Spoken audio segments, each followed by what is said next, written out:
네, 안녕하세요. 조스크립트입니다. 오늘 도지코인 가져와 봤고요. 지금 4월 5일 1시 정도인데 4월 4일 날 일론 머스크가 트위터 로고를 도지코인으로 바꾸면서 거래량이 좀 쏠리면서 도지코인의 상승이 나왔어요.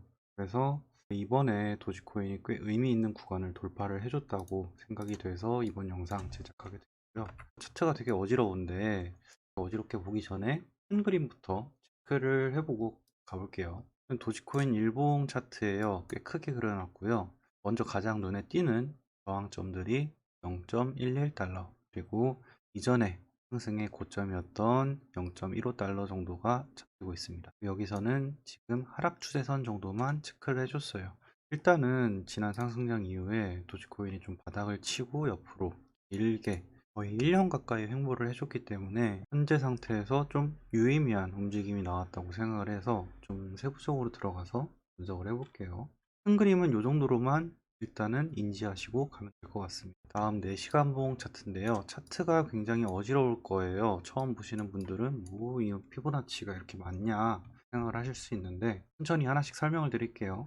먼저 이 빨간색 추세선, 큰 그림에서 봤었던 하락 추세선을 나타내고 있습니다. 먼저 큰 그림상에서의 추세선을 먼저 체크를 해봤고요. 그 다음에 여기 초록색 추세선으로 표시된 게 하방수익이 패턴에서 돌파를 했다라는 걸 좀 표시를 해주고 싶었어요. 그런 구간들을 한번 체크를 해봤고요.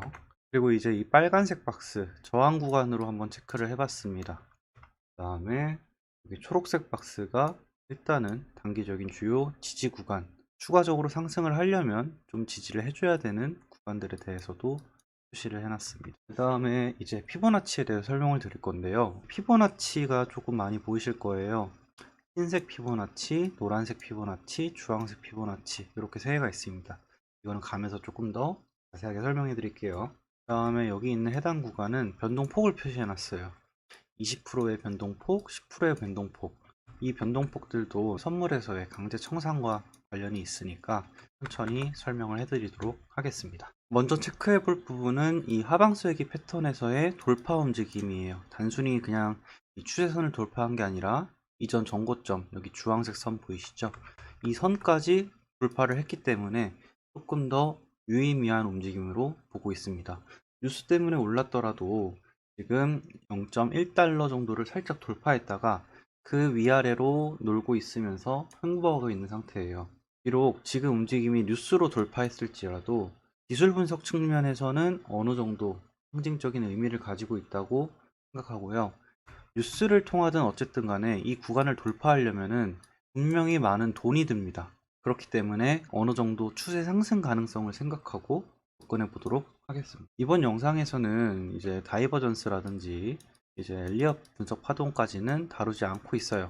왜 그러냐면 지금 다이버전스를 체크하기에는 이제 막 상승이 시작됐기 때문에 조금 시기상조라고 생각이 들고요.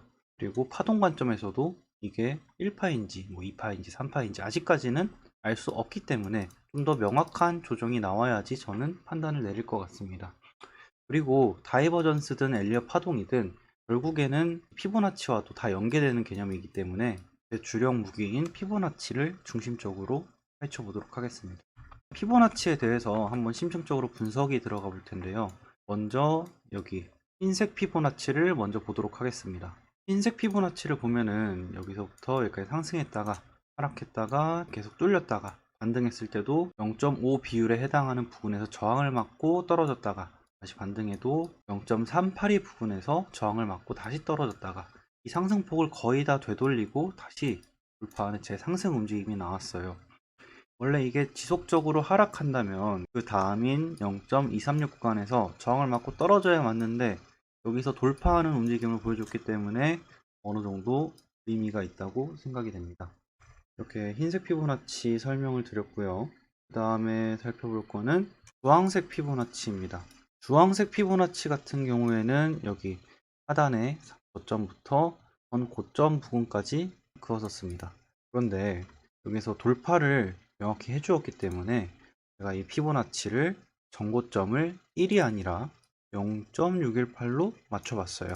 네, 만약에 피보나치가 1에서 되돌림을 하는 게 아니라 이게 0.618을 맞고 계속 진행하는 형태라면 목표가가 이 윗라인이 되지 않을까라고 생각을 해보고 그어본 겁니다. 해당 부분에 대해서는 피보나치에 대해서 조금 더 자세하게 다뤄놨으니까 다시 복습하시면 좋을 것 같아요. 마지막으로 노란색 피보나치입니다. 노란색 피보나치는 오늘 새벽 4월 4일 트위터가 뜬 시점을 기준으로 했을 때 원래는 이렇게 고점까지 그어봤었어요. 고점까지 그어봤을 때 이 피보나치의 내부 비율, 노란색 피보나치를 기준으로 0.5까지 조정이 나오고 꾸준하게 상승하다가 지금 618과 786 사이에서 놀고 있는 모습입니다. 그러면은 얘도 생각을 해볼 수 있어요. 이렇게 장대 양봉이 섰으니까 만약에 이게 최종 목표가가 아니라 더 상승한다면은 이 고점을 조금 더 늘려보는 거예요. 786으로 맞춰볼 수도 있고요. 그 다음에 이렇게 618까지도 맞춰볼 수가 있습니다.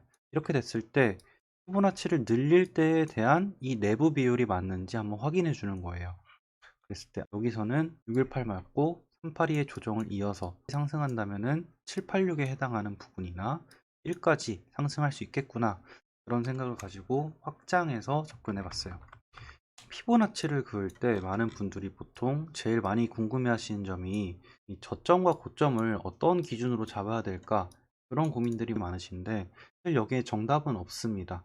그런데 저 같은 경우에는 이 피보나치를 작도할 때 어디가 저점이든 어디가 고점이든 간에 그 내부 비율들이 각각 지지와 저항의 역할을 해준 흔적들이 있다면은 그 피보나치를 신뢰합니다. 그런 흔적이 있다는 거는 사실 어떻게 긋나 그 자리가 그 자리로 비율만 바뀌어서 똑같이 나타나기 때문이에요. 주황색과 노란색 피보나치도 이 주기만 짧을 뿐이지 원리는 똑같습니다.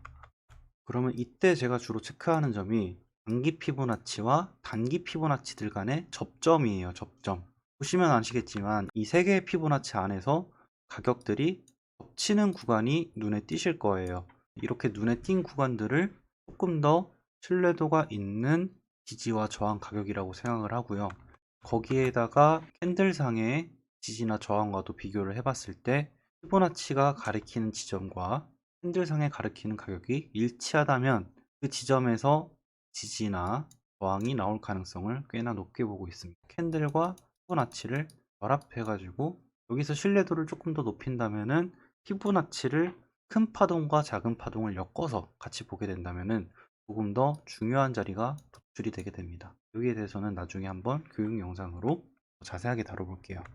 그래서 현 시점을 봤을 때 지금 돌파하고 위에 있는 0.096달러 가격대는 어떤 의미를 가지고 있냐면요. 흰색 피보나치에서의 0.382 저항을 돌파함과 동시에 주황색 피보나치의 원래 그었었던 전고점을 돌파한 시점이에요. 그리고 그 618단에서 돌파한 이후에 횡보를 하고 있는데 여기서 전고점을 돌파한 이후 첫 번째, 그 다음에 전고점에서 가리키는 세 가지 피보나치에 중첩되는 부분들을 크게 돌파한 게 두 번째 이유이기 때문에 꽤나 의미가 있는 움직임이라고 생각하고 저는 여기서 조금 더 추가적으로 상승하면은 어디까지 갈까 목표값을 재봤습니다. 이렇게 피보나치를 확장시켜서 보니까 주황색 피보나치의 목표가, 노란색 피보나치의 목표가, 그 다음에 흰색 피보나치의 0.618 저항대가 겹치는 모습 보이시나요? 이거는 제가 처음부터 피보나치를 여기를 1로 고점을 잡은 게 아니라 기존의 고점을 0.618, 기존의 전고점을 0.618로 맞춰서 작도를 했는데 이렇게 값이 똑같이 나온다. 이 얘기는 이 가격대가 더더욱이 중요한 역할을 하게 됩니다. 아랫단에 있는 가격도 마찬가지예요. 흰색 피보나치에서의 0.5 비율은 상승의 절반값을 다시 테스트하면서 앞전에 저항받았던 전고점을 테스트하는 가격 라인과 피보나치가 겹치기 때문에 이 라인도 저항 가격대로 설정을 했습니다. 다만 이 피보나치를 확장시켜 봤을 때 여기보다는 최종 목표가가 0.618과 1들이 동시에 겹치는 부분들을 조금 더 중요시하게 보고 있어요. 그래서 이것들을 조금 종합해 봤을 때 일단은 저는 지지와 저항 구간을 나눴을 때 1차적인 지지 구간을 흰색 피보나치의 0.382, 주황색 피보나치의 0.618, 노란색 피보나치의 0.5 구간에 해당하는 약 0.096 가격대에서 0.098까지를 1차적인 구간으로 보고 있고요. 두 번째 지지 구간은 조금 많이 떨어지는 경우인데요. 여기까지 떨어지지 않으면 좋겠지만 떨어져도 이상한 일은 없는 게 여기도 주황색 피보나치의 0.382 구간 그리고 노란색 피보나치의 0.236 구간이에요. 이거를 상승시키려면은 쭉 올려야 되는 게 맞지만 도지코인도 결국에 알트코인이고 뉴스에 의해서 움직였기 때문에 여기까지 떨어지는 것도 전혀 이상하지 않습니다. 하락하더라도 이 초록색 하락 추세선에 리테스트를 한 번 더 할 가능성도 없지 않거든요. 그래서 조금 더 보수적으로 봤을 때는 이 부분에 해당하는 0.084에서 0.087 정도를 구간으로 잡고 있어요. 다음으로 저항 구간을 체크해 봤을 때는 첫 번째 구간 흰색 피보나치에서 0.5에 해당하는 구간이자 여기 저항의 흔적이 있는 자리죠. 그리고 주황색 피보나치 상에 0.786 그리고 조금 더 올라갈 경우에 노란색 피보나치에서도 0.786을 가리키는 구간입니다. 그래서 이 가격 범위를 0.108달러에서 0.112 정도로 보고 있어요. 다음으로 그 위에 있는 어느 정도 강하게 치고 가더라도 저항이 꼭 나올 수밖에 없는 구간이 0.12달러 구간입니다. 이 가격은 흰색 피보나치에서의 0.618 그리고 주황색 피보나치에서의 최종 목표가 그 다음에 오늘 새벽 상승을 시작한 노란색 피보나치에서의 목표가와도 일치하고 이 부분에서 이전 매물대가 위치하는 하단입니다. 그래서 이 부분에선 한번 부딪히고 내려오지 않을까 생각이 드는데요. 설령 도지코인이 더 강하게 치고 올라가더라도 이 부분에서는 우선 익절을 한 다음에 그 뒤 상황을 보고 재진입을 해도 늦지 않다고 생각이 되네요. 타점을 잡을 때 딱 정해진 가격이 아니라 구간으로 잡는 이유가 있는데요. 실제로 내가 매매를 한다라고 생각을 했을 때 저 같은 경우에는 가격 구간을 설정해서 주문을 뿌려놓는 편입니다. 실제로 거래를 했을 때 체결이 될 수 있는 확률을 높여야 되거든요. 내가 아무리 차트를 잘 보고 분석을 잘 해놨더라도 결국에 내 거를 두고 떠나네 아니면 내 물량이 익절이 안 되고 나서 떨어지는 경우도 비일비재하기 때문에 이렇게 가격 구간을 잡게 되면은 실제로 매매를 할 때 체결이 될 확률도 높이고요. 이 잦은 구간에서 휩소에 휘둘리지 않을 심적인 여유가 생깁니다. 이 구간 자체에서 내가 매매를 하게 된다면은 자체적으로 레버리지를 조율을 할 수도 있고 비중을 어느 정도 낮춰서 들어갈 수도 있거든요. 다만 제가 이렇게 주문을 흩뿌려 놓았더라도 여기서 나눠서 진입하는 거는 분할 매매는 아니라고 말할 수 있습니다. 왜냐면 가격 구간으로 지지와 저항을 설정해 놨기 때문에 이 가격 구간 안에서의 가격은 사실상 다 똑같다라고 보고 있어요. 만약에 분할로 접근을 한다면은 가격 구간이 나눠진 곳에서 접근하는 게 가격 분할이지 한 가격 구간 안에서 주문을 뿌려놓는 게 분할로 접근한다 라고 말씀드리고 싶진 않아요. 다음으로 살펴볼 건 이제 변동성을 한번 계산을 해봤어요. 레버리지 거래를 하는 분들 입장에서는 강제청산이라는 개념이 있기 때문에 레버리지를 정할 때 변동성, 예상 변동성을 꼭 체크를 하고 들어가셔야 돼요. 변동성이라는 게 굉장히 무섭지만 잘만 생각하고 역이용한다면은 오히려 수익을 되게 쉽게 낼 수 있는 방법이 될 수도 있습니다. 강제청산가를 역이용하는 건데요. 역으로 간단히 얘기하면은 다른 사람들이 많이 강제청산을 당할 만한 곳에서 내가 역으로 들어간다면은 수익을 내기 쉽지 않을까? 이런 생각으로 접근을 해보는 거예요. 해당 내용에 대해서는 라이브 방송에서 설명을 해드린 내용이 있기 때문에 그 부분을 참고하시면 될 것 같아요. 그래서 만약에 내가 상승할 거라고 생각해서 무리하게 10배 정도로 롱을 쳤다고 가정을 해볼게요. 그런데 여기서 10% 빠진 지점이 아까 말씀드렸던 2차 지지 구간입니다. 그러면은 10배를 친 사람들은 내가 손절 라인을 타이트하게 잡지 않았다면 바로 청산을 당할 수 있는 가격대인 겁니다. 이 강제 청산을 당하는 가격대와 지지 구간이 일치한다면 나는 강제 청산을 당했는데 지지 라인 맞고 반등하는 꼴을 볼 수가 있어요. 아마 선물 거래를 하시는 분들은 이런 경험이 종종 있으실 겁니다. 저도 예전에 많이 그랬던 적이 있고요. 이런 부분들을 역이용할 수 있다면은 첫 번째, 내가 이 자리까지 기다리겠다 하는 경우에는 10배 강제 청산이 되는 물량들을 내가 지정가로 잡아먹고 그 다음에 반등하는 거를 노릴 수가 있어요. 다른 측면으로 가격이 떨어졌을 때 내가 현재 가격에서 공격적으로 진입을 하더라도 10배 이상은 치면 안 되겠구나. 아니면은 10배를 치더라도 분할로 진입해야겠구나. 최소한 이런 움직임 때문에 청산당하는 일은 없게끔 세팅을 할 수가 있습니다. 거래하기 전에요.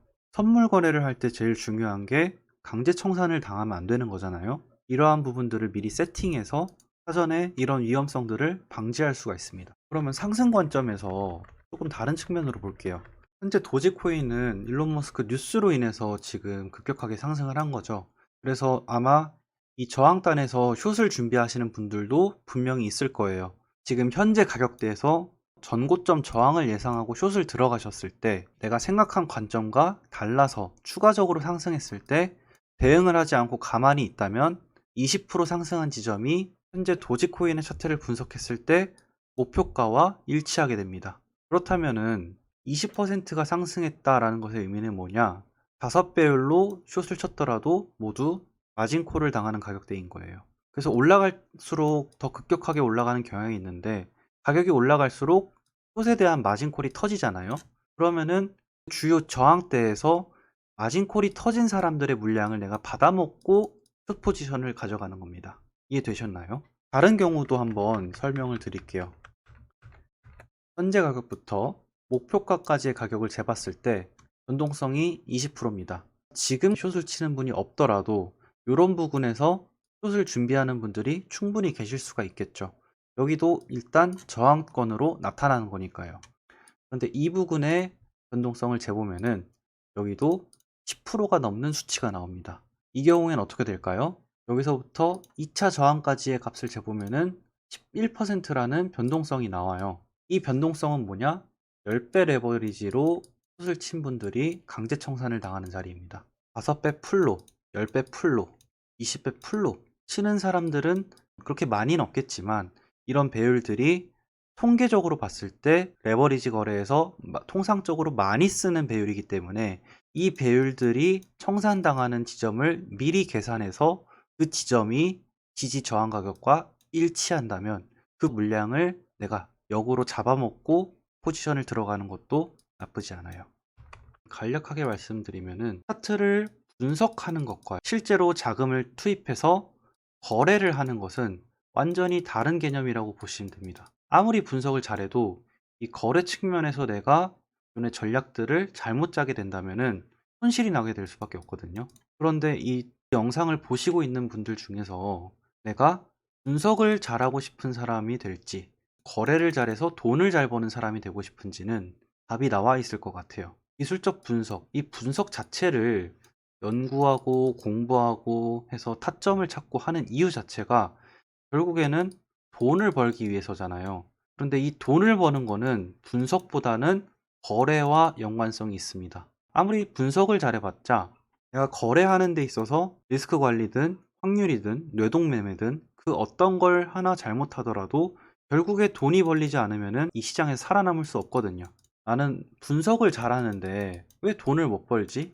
고민하실 때 거래 과정에서의 오류가 있는지 없는지 확인해 보셨으면 좋겠습니다. 분석에 대한 내용은 시중에도 많이 풀려 있고 내가 거래에 대한 기준만 잡는다면은 분석에서 틀릴지언정 수익률 곡선은 올라갈 수밖에 없어요. 이 말이 지금 이 영상을 보시는 분들께 와닿았으면 하는 바람이 있습니다. 그래서 이번 영상에서는요, 도지코인에 대해서 분석하면서 제가 피보나치를 실제로 쓰는 과정, 그리고 해당 종목의 변동성을 이용한 강제청산가와 결합해서 사용하는 방법들을 보여드렸는데요.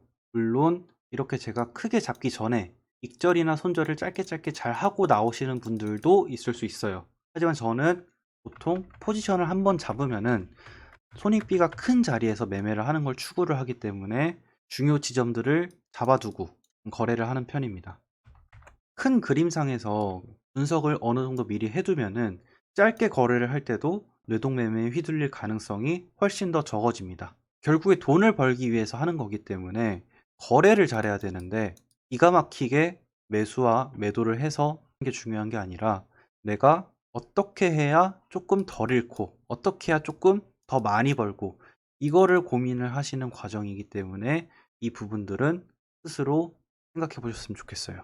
처음부터 잘하는 사람은 없습니다. 명확한 기준이 사람의 성향마다 다르기 때문에 누가 어디서 사라, 팔아라 하는 것보다는 스스로 직접 경험해 보시면서 이 거래에 대한 기준을 다듬어 나가는 게 장기적으로 봤을 때 수익률이 우상향할 수 있는 일이라고 생각하고 있습니다. 분석을 하는 시점이 4월 4일 22시쯤이었는데 지금 영상을 찍고 보니까 거의 새벽 2시가 다 되어가는 시간이 되고 있어요. 물론 이 시간 동안에 변동성이 생길까봐 좀 조마조마하긴 했는데 아직까지는 현재 큰 변동성은 없는 상태고요. 영상에서 다뤘던 부분들을 여러분들이 실제로 다른 차트에도 입혀보면서 적용하시면은 공부하시는데 조금이라도 도움이 될 것 같습니다. 오늘 영상도 세 가지로 요약을 해볼게요. 첫 번째, 우선 가격적으로 상승세가 지속된다면은 꺾이는 시점으로 예상하는 지점은 0.12달러 정도입니다. 여기에서 어느 정도 오차 범위를 두고 위아래 선에서 저항을 받을 가능성을 높게 보고 있고요. 더 상승한들 이 부분까지는 다시 돌아올 것으로 보고 있습니다. 그리고 두 번째, 가격 구간마다 변동성이 굉장히 커요. 그렇기 때문에 수익이 많이 날 수도 있지만 반대로 손실 또한 크게 날 수가 있습니다. 그래서 강제청산, 마진콜을 당하지 않게 사전에 리스크 관리 세팅을 잘 해두시는 것이 필요합니다. 그리고 마지막 세 번째, 오랜만에 거래량이 터진 종목이 나왔습니다. 거래량 터진 종목, 그러니까 돈이 놀고 있는 종목 안에서 놀아야지 기술적 분석의 신뢰도가 더 올라가게 돼요. 그래서 매매 계획을 세우실 때 잘 참고하셔서 수익을 많이 내셨으면 좋겠습니다. 오늘 영상은 여기까지고요. 너무 무리해서 투자를 하는 것보다는 우선 매매 기준을 다듬고 내가 잃지 않고 수익률을 계속 누적으로 올릴 수 있는지에 대해서 고민을 많이 해보셨으면 좋겠습니다. 지금까지 영상 봐주셔서 감사합니다. 감사합니다.